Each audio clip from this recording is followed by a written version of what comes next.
Hey everyone, stop what you're doing and stick around because we have some things we need to talk about today. As always, I'm Nicole from Low Income Relief, where we help millions of people save money and get free stuff. A few people have come to the channel this week to ask if I'm getting kickbacks from the services I recommend, and some people have outright accused me of lying to you on purpose for money.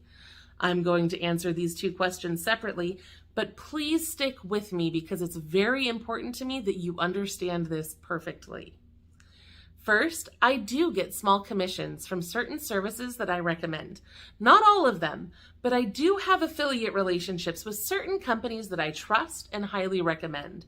Some of these include Amazon, because I love their half-off deal for EBT cardholders.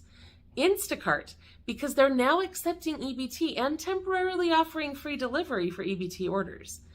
And Ibotta, because I use their app personally, and they periodically offer unbeatable deals like free Thanksgiving dinners, free school supplies, and others. Making your purchase through our affiliate link does not cost you anything extra. It doesn't impact your order at all. It just gives us a small commission and it helps support our channel. I've spent hundreds of hours on research and thousands of dollars on equipment and tools to be able to make these videos. So every bit of revenue and support does help. However, and I'm probably going to say this part real loud because it's really offensive to me, I do not and will not ever lie on this channel for money, ever, period, full stop, not going to happen. For those who don't know, I started Low Income Relief as a passion project in 2013. I never expected it to make a single penny. I didn't. I paid for the hosting, the domain name, all the technology to make it work. I designed the website myself. I did the research, the writing, the social media. I took the photos, everything myself for years because I genuinely wanted to help other families that were struggling. These are skills that I developed when we were homeless and didn't know where we were going to live or what we were going to eat. And I wanted to be able to help other families who didn't know where to look for help. I never expected a return. When the site went viral in 2016, it blew my mind. There was one ad unit on the website. That's it. And my first ad check showed up during a time when my family was struggling hard. We were surviving on my husband's VA disability benefits and things were just really rough. So when I got that first ad check and I realized that I could actually get paid to help other families make ends meet and that I could help my family while I was helping other families, it was just the most incredible thing in the world to me. So I doubled down and I worked even harder. I put in 16 to 18-hour days, researching everything I could, filling reader requests, trying to help as many people as I could. Now, over the last 5 years, our audience has grown, and now the website generates enough revenue that I've been able to share that load with others. I have a video editor, I have a social media manager, Hannah's in there responding to your comments, we've got writers, and this is all very important to me because we now help over 3 million people a year, and that's far more than I could ever do on my own, and I think it's amazing. But to this day, it's families first, and it's always going to be. And by the way, when I say families, if you're single, you're a family too. I don't care, we're all family here. But this service, Low Income Relief, it's for you. It's for the younger version of me that needed help. It's for anybody who needed a little bit of hope or help or is going through a hard time. So do I make money from Low Income Relief? Yes, I do. Do I make money from certain brand partnerships? Yes, I do. Do I make money from the ads on the website? Yes, I do. But do I lie to you to make money? No, and I never will. Look, I know I could make more money if I lied to you or promoted certain things that could hurt you. I get emails all the time from online casinos and payday loan companies and other predatory companies that want me to give you their information and send you their way. But I don't, even though sometimes they offer insane amounts of money. Because I'm not going to do things that are going to hurt you. I'm not going to sell out to make quick cash. That's evil. I am not going to go there. I'm just not. But that being said, I'm also not perfect. I do everything in my power to make sure that the information I'm presenting to you is 100% accurate. Okay? I spend a lot of time in research you would not believe. It's insane how deep we dig to make sure that we're getting original sources and information that you can trust. Because in the sea of people that are lying and cheating and trying to take advantage of other people, I want Low Income Relief to be a source you can trust, something that you can look at and know that we're not trying to scam you. But that does not mean that I am perfect. I do make mistakes, especially on videos sometimes because I trip over my words, my editor and I have a lot of fun together. But when I do make mistakes, we correct it. We edit it out. We change it. We make announcements.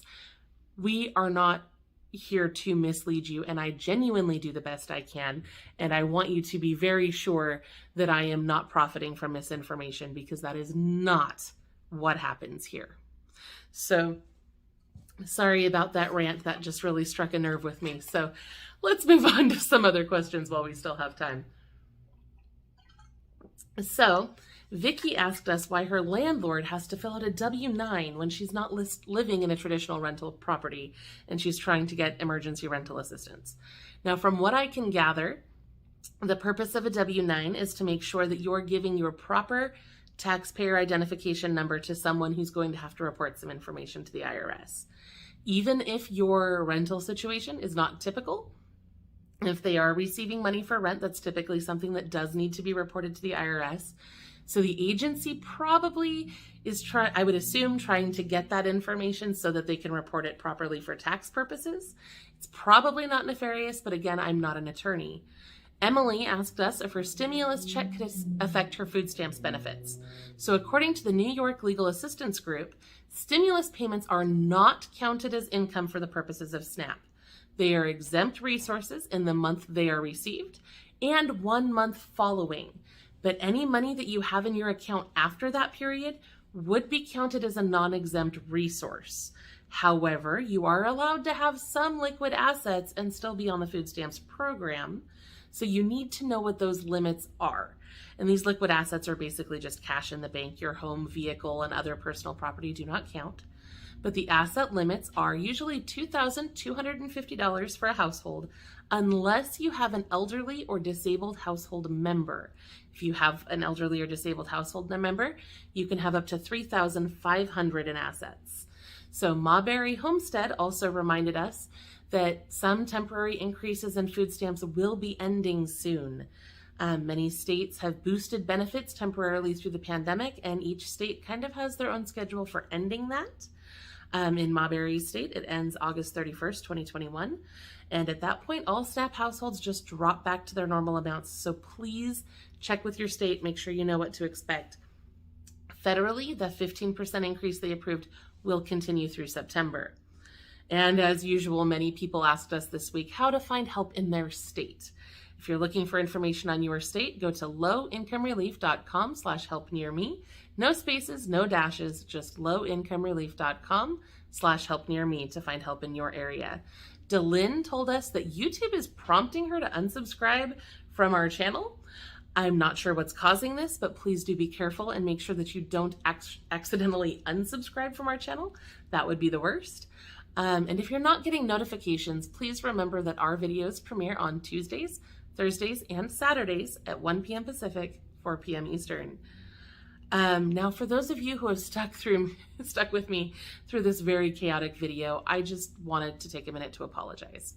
Due to our family's ongoing homelessness, you can see we're still in the hotel here, I am really struggling with some depression and mental health issues.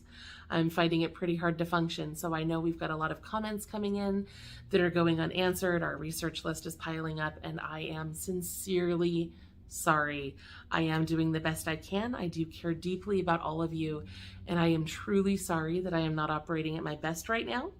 But for those of you who always take the time to leave a kind and encouraging comment on our videos, I just want to thank you so much. Hannah does make sure I see those. And when I'm having a really bad day, reading all of the encouragement and all of the kindness that I see from you guys really does help me get through. I'm so glad that Low Income Relief has been so profoundly helpful for so many of you. So thank you for sticking with us. Please make sure you're subscribed to our channel, and we'll be back